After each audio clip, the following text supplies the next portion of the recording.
I don't know how to wrap hats. Running out of space. I already know. This is gonna hit. You're gonna get what you pay for.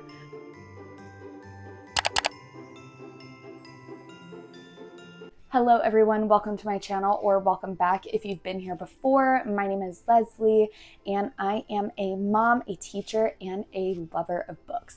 Today is going to be an exciting video for me for Bookmas. We are going to be wrapping some presents and checking out some of the popular book talk holiday romances, checking their Goodreads ratings, talking about my feelings if I've already read them before, and reading some of the blurbs to see if they're ones that I might be interested in reading.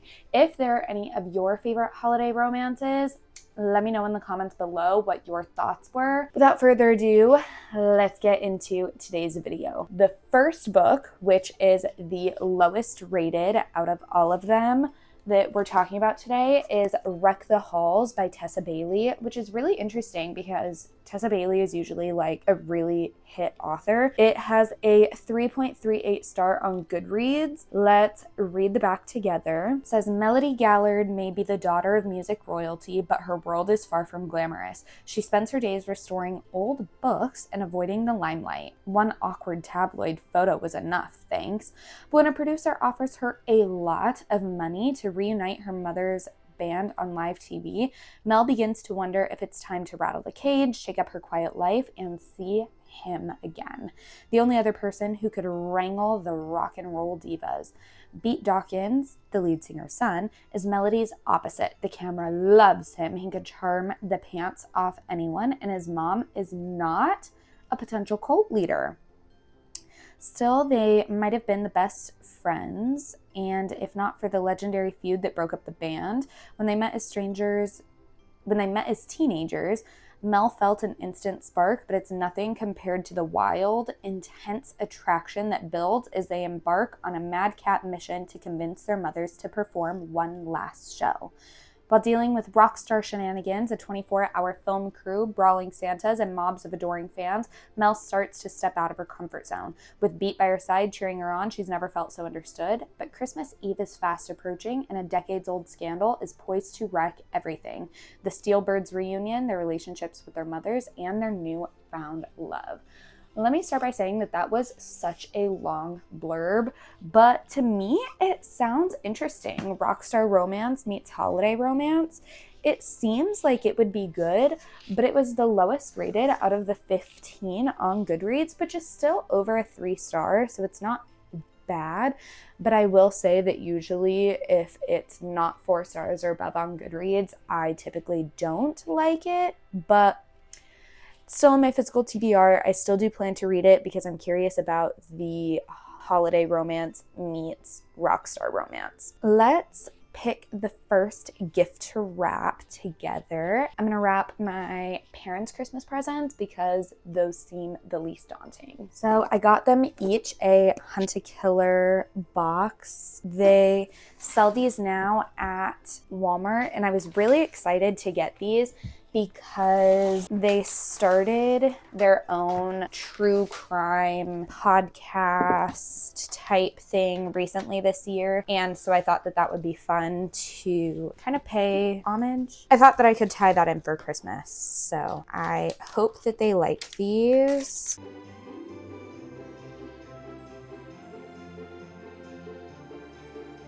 I honestly don't love wrapping gifts because I'm such a perfectionist that it kind of drives me nuts when they're not perfectly wrapped. And I never perfectly wrap anything. This one was for my dad. I also tried to get like little cases or episodes that relates to them. So recently my mom and dad moved into an RV, and my mom has been really interested in like water type things, whether it's the ocean or more specifically, they were at this campground that had a lake that she really wanted to go to. So hers, I got Lakeside Slaughter, and then my dad has an obsession with Las Vegas. So I got his, which is already wrapped, so I can't tell you the exact name of it, but has something to do with a murder at the motel or something like that with the double M's, I think.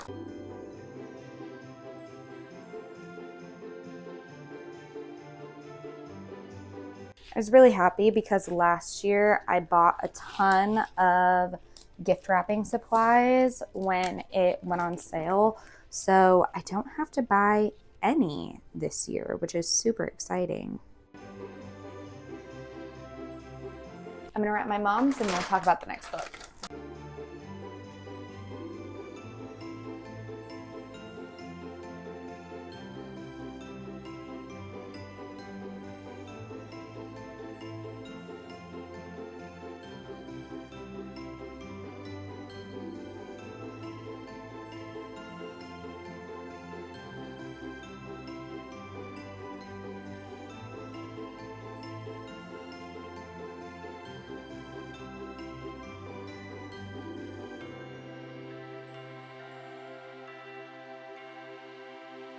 All right, the next book that was on my list to talk about was The Christmas Tree Farm by Lori Gilmore. This one got a 3.67 star on Goodreads and like a 3-star from me. Personally, I thought that this was good, and that is my rating for good. Great is 4 stars, perfect is 5 stars. This one was very festive. We had a lot going on, and in a holiday romance, I love lots of holiday-esque activities, and this one definitely had that. We had a tree lighting ceremony, a tree farm getting started from the ground up. We had a whole bunch of stuff taking place in Dream Harbor, and I personally did not like Pumpkin Spice Cafe at all whatsoever, but I did like this one. So even if you didn't like Pumpkin Spice Cafe, I would say go ahead and give this one a shot. I really liked the ending. I thought that it was believable, and I would definitely recommend this as a holiday romance. All right, we're gonna work with the Gymshark order next.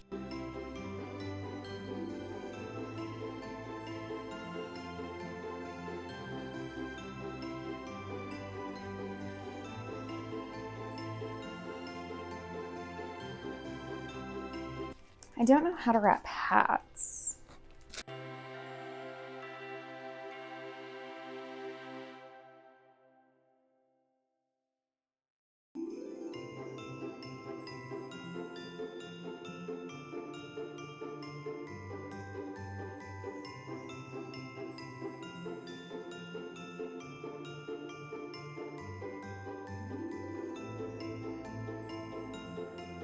We're going to pause to talk about the next book. The next book is another one of my physical TBR, which is called How My Neighbor Stole Christmas by Megan Quinn. It got a 3.7 on Goodreads, so we're getting up close to the 4 stars. This one is, I want to say, the first between the two. So the back says, every Kringle in Kringleton celebrated Christmas a lot, but Coal Black on Whisper Lane unfortunately did not. As his fellow citizens decorate their quaint town, brimming with carols and glad tidings, Cole wants nothing more than to hibernate the winter away. But his dreary plans are thwarted when his Christmas nemesis, Story Taylor, moves in next door to care for her Aunt Cindy. Immediately, the new neighbor turns his life into a real nightmare before Christmas, especially when she decides to enter the town Christmas Kringle contest in honor of Cindy, and better yet, Story is determined to win. Over Cole's dead body, she will. With help from his friend Max, Cole decides to enter the competition as well to beat Story at her own game by pretending that this hometown grump's heart has grown 3 sizes this season, and he's fallen for the girl next door. And unfortunately for Story, she has to follow his lead to have a chance at the Christmas Kringle title. But the competition isn't the only thing that heats up. Cole and Story's fake relationship becomes very real, and before they know it, they're attempting to hide it from Aunt Cindy. Things get complicated, the competition gets tough, and all it takes is one single night for someone to steal it all. So we have a lot of basic tropes in there. We got the fake dating, the competition, we got the grumpy sunshine, it sounds like, and I'm curious to see what this Christmas Kringle competition is.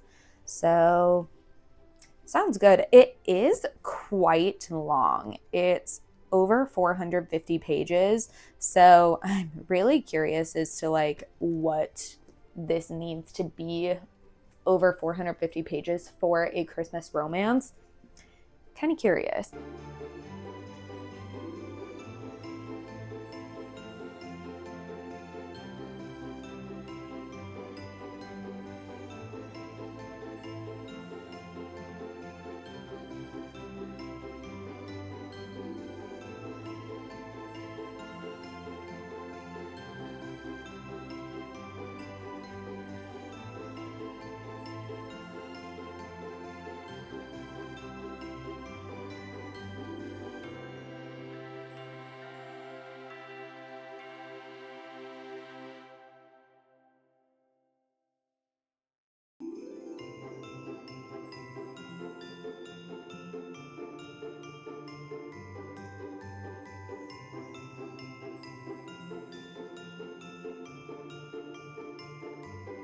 All right, the next book I don't have a physical copy of, so I'm going to read the blurb off of my laptop, so bear with me.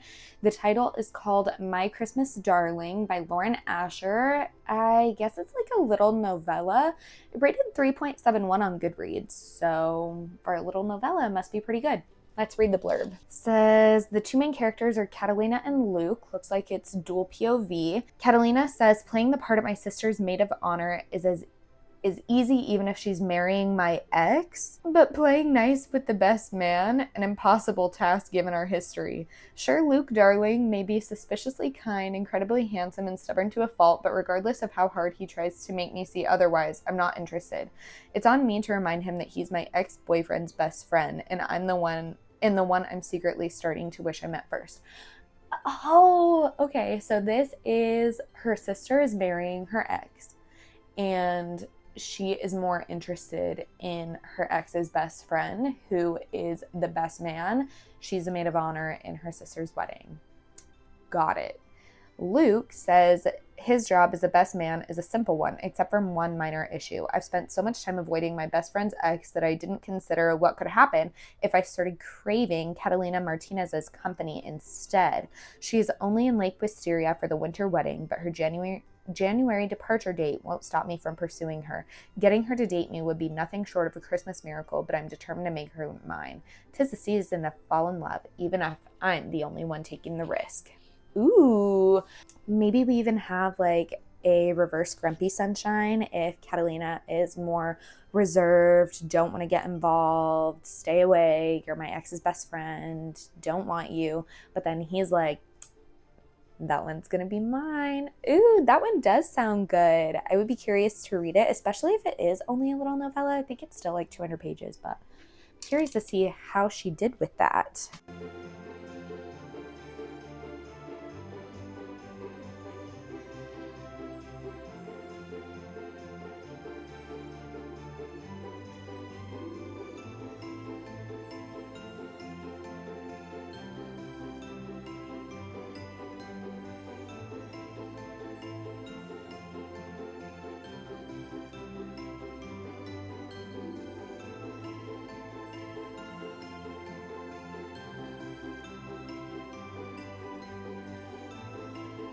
The next one is a new release that is definitely on my TBR. It is Holiday Ever After by Hannah Grace, which was the author of the Maple Hills series.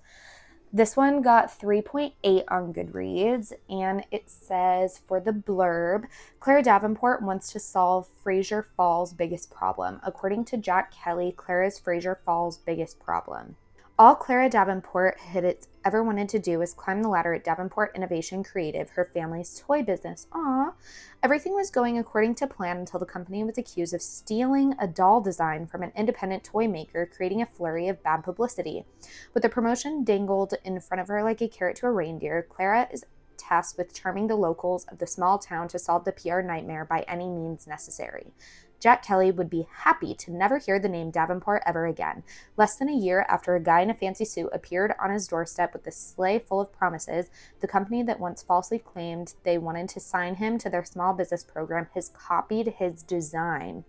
So when Clara prances into town hoping to convince Fraser Falls that her company is not the enemy, Jack is determined not to be fooled by Davenport twice. But Clara has a plan to win over the community, only to realize that beneath Jack's frosty demeanor lies the key to the town's heart and maybe her own. So we got a toy company, perfect for the Christmas time.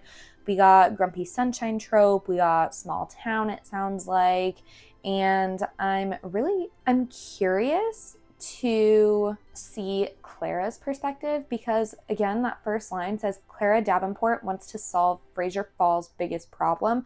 According to Jack Kelly, Clara is Fraser Falls' biggest problem. I'm really curious to see how that's going to be executed, but I loved the Maple Hill series, so I really want to read something else by Hannah Grace to see if she is a favorite author or if that was just a sports romance series that I really liked. So that one will be on my TBR definitely, and I'm curious to see what my thoughts are.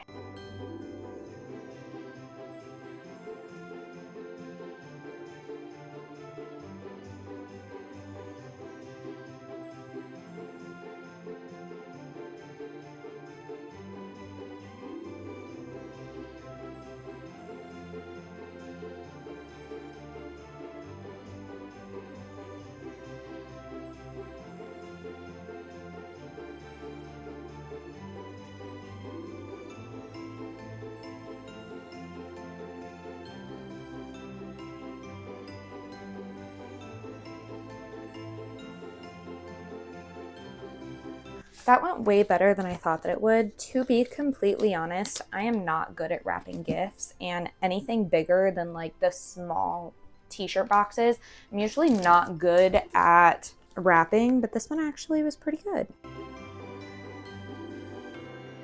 Running out of space. The next one I'm really excited about is Lovelight Farms by BK Borson. This is a TikTok classic. It has 3.82 stars on Goodreads. It says two best friends fake date to reach their holiday happily ever after in this first romantic comedy in the Lovelight series. A pasture of dead trees, a hostile takeover of the Santa barn by a family of raccoons, and shipments that have mysteriously gone missing. Lovelight Farms is not the magical winter wonderland of Stella Bloom's dreams.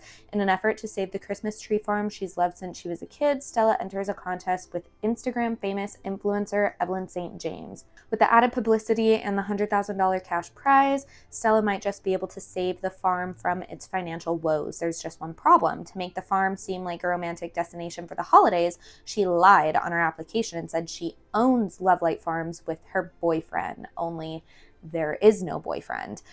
Enter best friend Luca Peters. He just stopped by for some hot chocolate and somehow got a farm and a serious girlfriend in the process, but fake dating his best friend may be the best Christmas present he's ever received. Fake dating and best friends to lovers? Wow, I already know. This is gonna hit. I love the Christmas tree farm trope I found out in like holiday romances. Can you consider that a trope? I'm going to consider it a trope. I love a good Christmas tree farm in a Christmas romance. I think that it is so cute, and I've never been to a Christmas tree farm and I would really like to. So maybe that's why I like it so much, but I'm excited.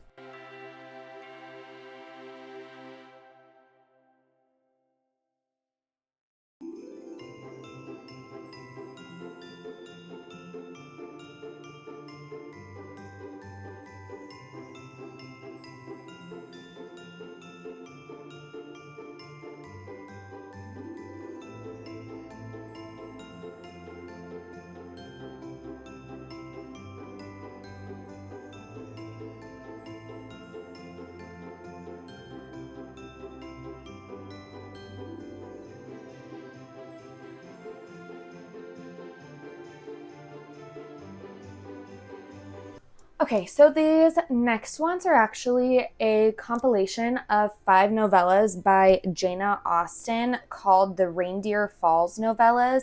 The average of all 6 individual novellas together was 3.87. The first one was called The Boss Who Stole Christmas, which is a boss and employee romance following Holly Winter.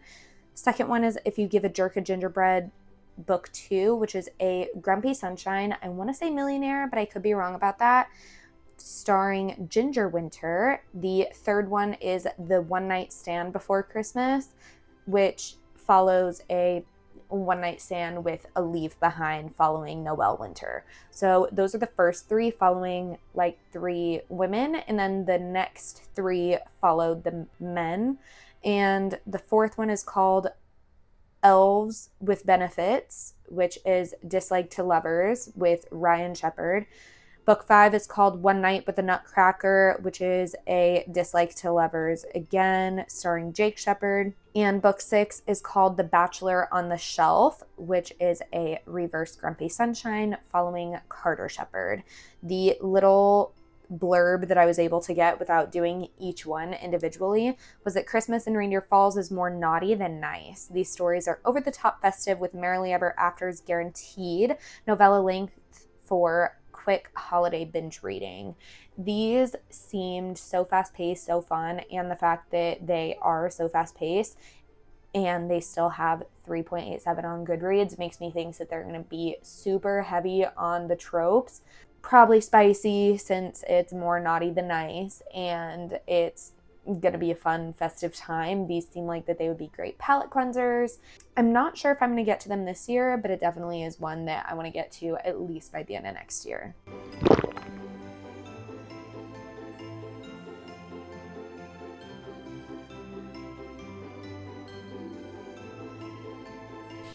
The next one is another one that I don't physically have, but I was really excited about it when I was reading it, like the little blurb. This one got a 3.94 star on Goodreads, and it's called Merry Xmas by Courtney Walsh. Says, I haven't been home for Christmas in 8 years, but that's about to change. This year, I'm traveling to my small hometown to convince my producer to make me the permanent host of Good Day Denver. The plan? Charm viewers by sharing my favorite family Christmas traditions, and in turn get the likes, clicks, and shares to land the job. Not the plan. Running into my ex-boyfriend in my house for Christmas. But here he is, a guest of my mother who apparently had more trouble letting go of Max Weber than I did. Unfortunately, he is as handsome and charming and talented and annoying and frustrating and flirty as ever. Even more unfortunately, he seems to have a plan of his own to convince me to give him a second chance, which is not happening. There's just one problem. My viewers love him. More than that, they love us. Me and Max, my ex, the boy who broke my heart, the boy I now have to fake flirt with in order to win over the hearts of my viewers. But it's not their hearts I'm worried about, it's mine. Wow.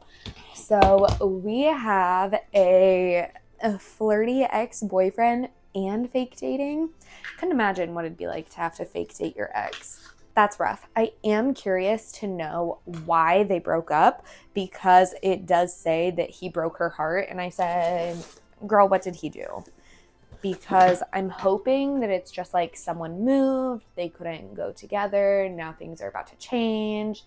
But that's always my concern with like second chances, is why exactly did you need a second chance, babe?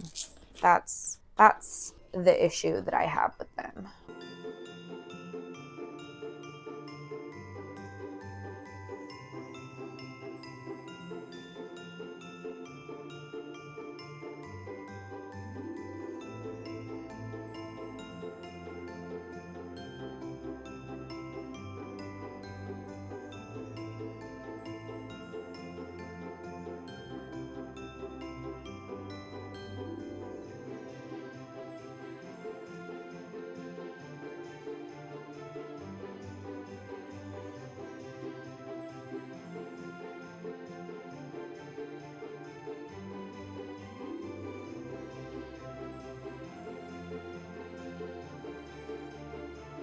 That one ripped a little bit in the corner, but the only thing it's going to expose is an Amazon box, so it's fine. The next one is a trope that I love to see in movies, actually, and this is called My Favorite Holiday by Lauren Blakely, which got a 3.96 on Goodreads.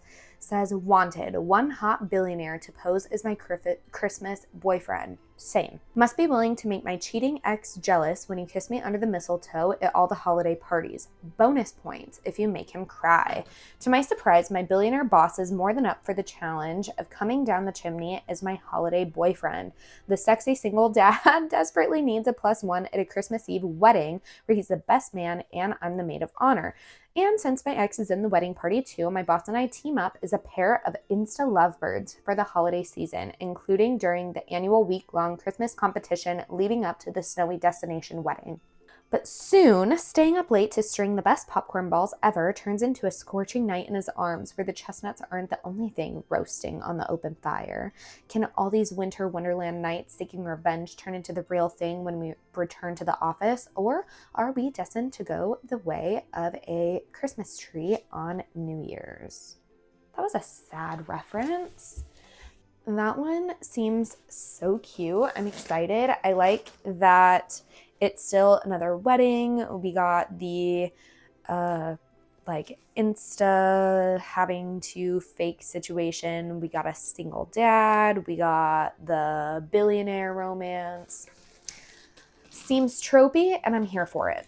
This paper with the Santa on it is going to be for our Christmas Eve pajamas. Every year since my parents had been together, they did Santa wrapping paper for Christmas Eve because Santa obviously comes on Christmas Eve. So this is the only thing that gets wrapped in the Santa paper is our Christmas pajamas. And this year I did decide to do all red wrapping paper. And let me tell you, it's so much less stressful than having to balance out wrapping paper for so that you don't have too much of one, but you're also not wasting. And one year I tried to do individual wrapping paper for individual people, but then it was so clear who got the most presents. Now, everybody typically gets the same amount of money, but it still didn't look fair. So I didn't like that, and this just works best for me to take the stress out of having to figure out what wrapping paper to choose. We got matching ones from Walmart with the Merry and Bright Christmas lights.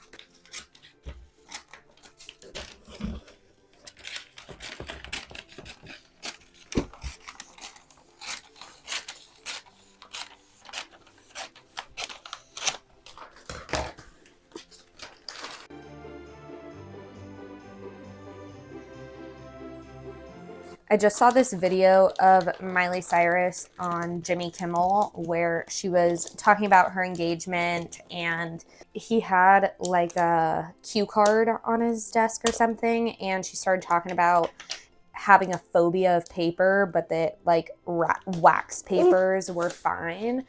And this paper, this one, not the red one, but this one has a little waxy film on it, and it just made me think of that video. She said that she doesn't like Christmas because so many people are touching paper and it's winter, so it has dry hands and it makes it worse. And oh my gosh, it was so funny.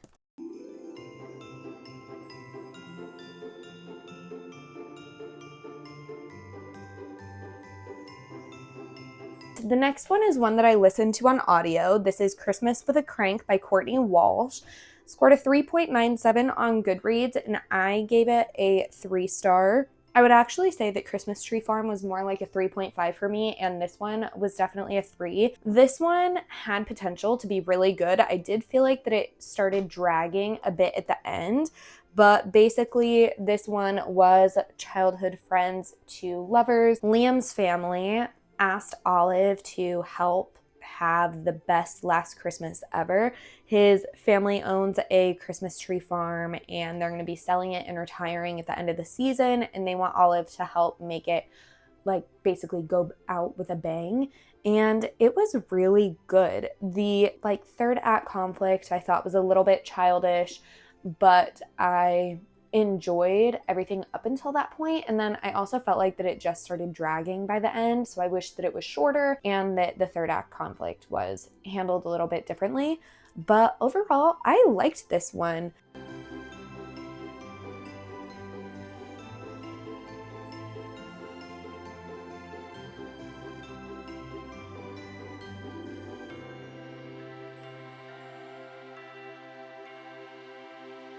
All right, the next one is one that I read on Kindle Unlimited called The Bright Side of Christmas. It got a 4.03 on Goodreads, and I rated it a 2-star.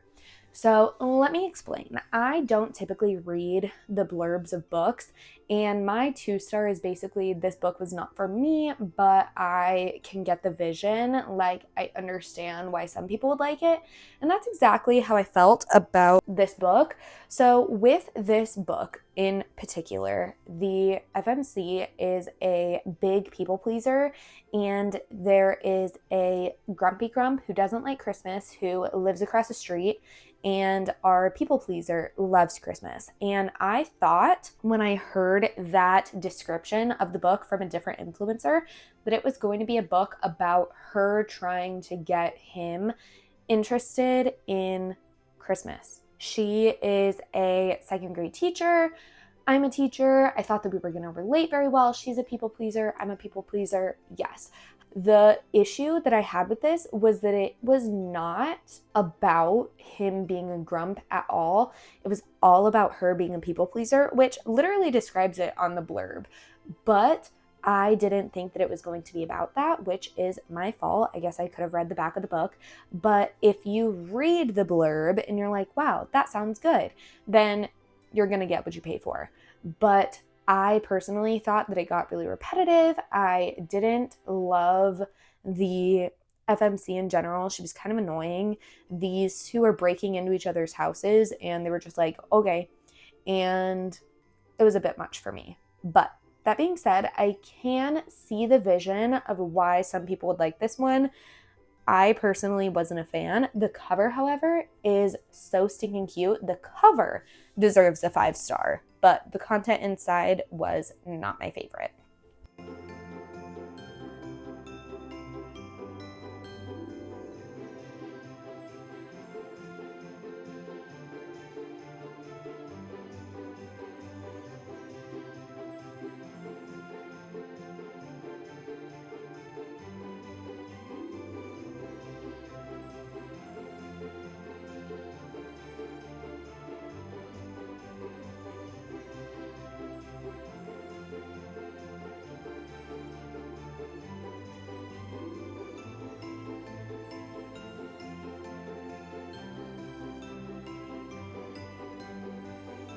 All right, the next book that we're going to talk about is one that I'm really excited about. It is very much on my radar for the rest of the year, and it's called Big Nick Energy by Morgan Elizabeth. It rated 4.03 stars on Goodreads. Says, when Connor Finch insists his one-time Tinder match Shay comes to his dad's house for Thanksgiving with her 2 daughters, it's because he refuses to let them be alone on her first holiday post-divorce. So this is single mom. But when she arrives at the Christmas tree farm, I love me a Christmas tree farm in a holiday romance, and ranch he grew up on, she meets his father, the crazy But when she meets his father, the crazy tall-built golden retriever cowboy who tells her girls all about the magic of the stupid elf on the shelf. So the first time that I read that blurb, I didn't catch that it was the Tinder date's dad. That's what this is looking like. Ooh, that makes it even more interesting. I've never read anything like that. I kind of tend to stay away from like the ex-boyfriend's dad tropes or anything like that. So that's interesting. Of course, when she later corners him and tells him thanks a lot for nothing and that she's way too overwhelmed to have to deal with yet another responsibility, he feels terrible. So terrible, he finds himself driving 2 hours every night just to deliver an elf, move him about, and create some Christmas magic for her girls. I love an acts of service golden retriever man, but what happens when he decides meeting her the way he did was some kind of Christmas miracle and he needs to convince Shay to give him a shot. That's what that part is about. I thought that the first time that I read that, the Tinder boy was just like, wow, using Tinder to find love, not likely. No, that's because it's his son's date.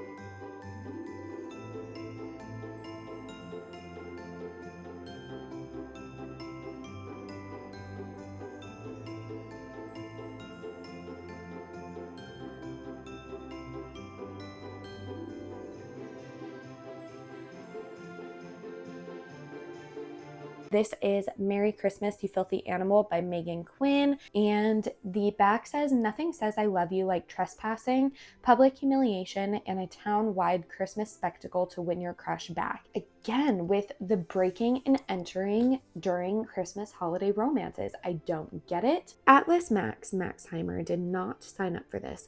One minute, he's anxiously trying to keep his family's Christmas tree farm from imploding. The next, he's passed out in the snow after getting clocked by a suspiciously strong bottle of soda.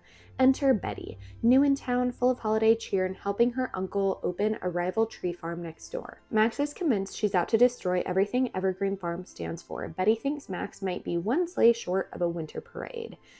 Cue the holiday chaos between blizzards, blown reputations, wildly misguided romantic plots, and one stolen ornament with a seriously tragic backstory. This small town war turns into something far messier and much more delicious than either of them ever expected. So we got the rivals, two lovers, I'm assuming. We got the rival tree farms. We got the grumpy sunshine, it looks like. And it seems like it would be very tropey, but at the same time, I'm not sure why they need to be as long as they are. It did get a 4.06 on Goodreads, so it has to be likable because that's more than not.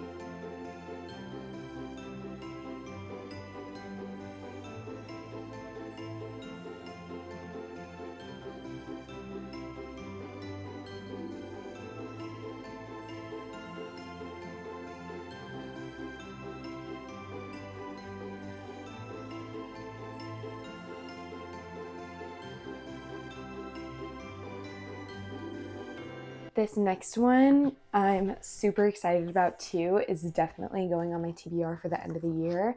It's called Faking Christmas by Cindy Steele. It's got a 4.19 rating on Goodreads. It says, one little white lie, that's all it took. Now I'm suddenly having to fake date my work nemesis to get me through a week at Vermont Christmas Lodge with my family. The problem? I can't stand Miles Taylor, which that name alone just had me sold because Miles Teller, the actor, is one of my favorites. Not only that, but I don't date people I work with, but I can handle it. I've had practice faking my emotions for years, so it shouldn't matter that Miles never lets me get away with anything, and that he happens to boil my blood hotter than a steaming pot of wassail. So when he throws his annoying grin my way or forces me on dates he knows I'll hate, I'll just grit my teeth and smile. Or maybe not. Did I mention that Miles is the one person in the world I can't seem to fool? When my emotions begin feeling less like a sham and his arms feel way too comfortable, it makes me think that maybe Miles has a plan of his own, and I'm starting to like it a lot more than mine. It's already in the Amazon cart. I am so excited for that one. It seems like it would be something that I really, really liked.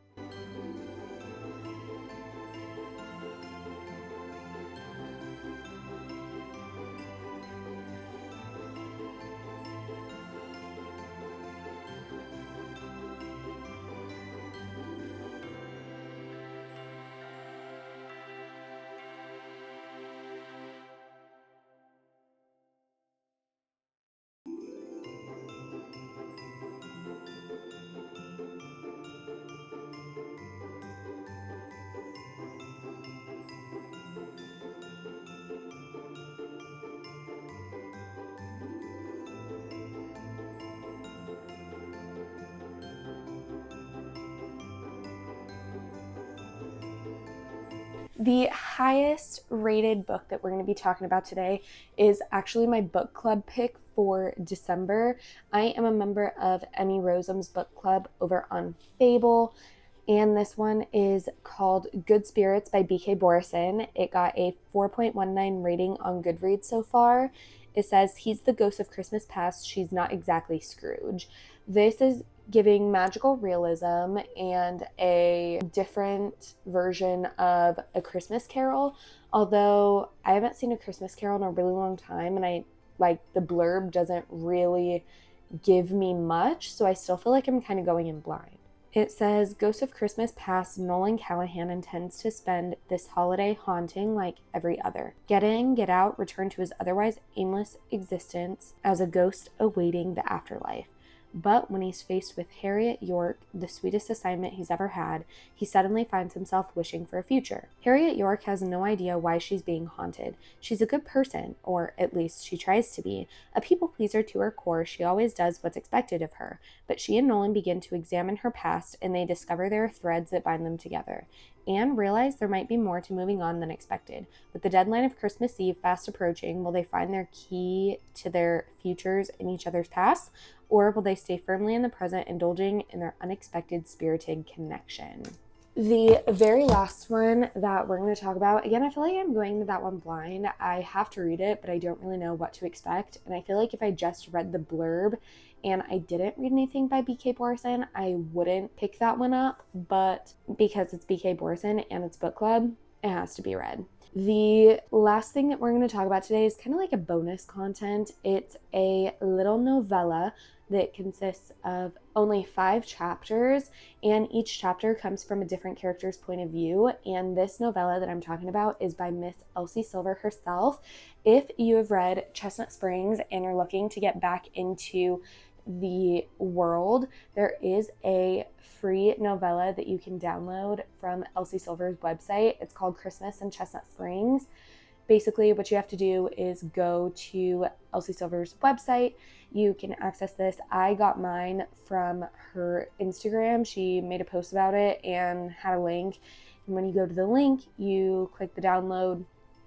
And then there's also ways that you can transport that file to Amazon to have it sent directly to your Kindle, which is what I did. So if that's something you're interested in, I would highly recommend you check that out. It's not available on Goodreads, so there isn't a Goodreads rating, but it did get a 4.19 on Storygraph. That is all that I have for you today. Thank you for rapping with me. I hope you have a great rest of your day or night wherever you are. I hope that you get some of your Christmas wrapping done. And if you've read any of these books, let me know what your thoughts were. Please keep them spoiler free in the comments, but I would love to know what your ratings were, what your overall feelings that you got from the books were, and are they worth your time or not. That's it. I hope you guys like, comment, and subscribe. If you made it all the way to the end of the video, drop me a present emoji in the comments. And I hope to see you guys in my next video. I'll be back in just a couple days for another video of Bookmas. Bye.